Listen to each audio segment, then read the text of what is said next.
निवांत बसले दोघं जणी. लय दिवस झालं भेटच झाली नाही. आज भेटले तर जरा बोलूनच जाते. ऊन लय लागायला लागलंय हो. चला घरी जाऊया. का हो वहिनी, काम विम झाली बाई? होय, आत्ता सुट्टी झाली बघा. जरा बसावं म्हटलं इथं झाडाखाली. लय ऊन लागतंय हो. जाणार आहे आता घरी बघा. होय व, लयच ऊन लागते आणि त्यात पाऊस बी पडना झाले. वहिनी, मला तुम्हाला एक विचारायचं होतं, विचारू का? विचारा की होते. हो, तुमच्या भावाला पोरगी बघा गेलेलं ना, काय झालं त्याचं? बघितले, खरं त्यांचा काही निरोपच आला नाही हो. का व, मग तुम्ही काही चौकशी केली नाही वे? अहो ताई, सगळी चौकशी केली, पण त्यांच्याकडच्या लय अपेक्षा आहेत बघा. तुमच्या भावाला बी नोकरी चांगली आहे आणि कसलं व्यसन बी नाही आणि चांगलं घर बी आहे आणि तुमच्या भावाला शेती बी भरपूर आहे आणि अजून कसल्या अपेक्षा येते हो त्यांच्या?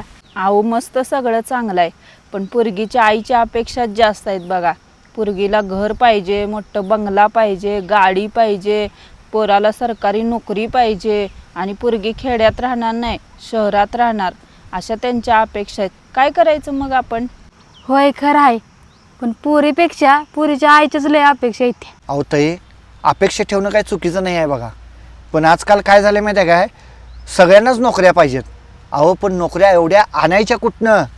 आणि नोकरी करणारा माणूस ह्यो लोकांच्या हाताखाली राबाला जाणार आहे, पण आपला शेतकरी माणूस ह्यो स्वतःचा मालक, स्वतःची जागा हे त्यांच्या लक्षात येत नाही.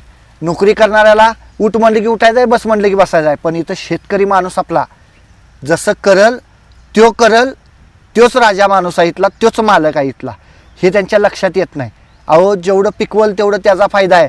इथं जेवढं काम करल तेवढा मालकाचा फायदा आहे. नोकरी आज आहे उद्या नाही, पण इथं तसं नाही.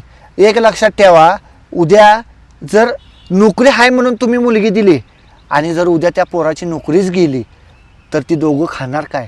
पण इथं तसं नाही आहे. इथं जरी नोकरी गेली असली तरी शेतात राबून दोघंजण राजा राणीसारखं राहू शकतात, हे लक्षात घ्या. होय दादा, बरोबर आहे तुमचं, पण हे विचार मुलीकडच्यांनी केलाच पाहिजे.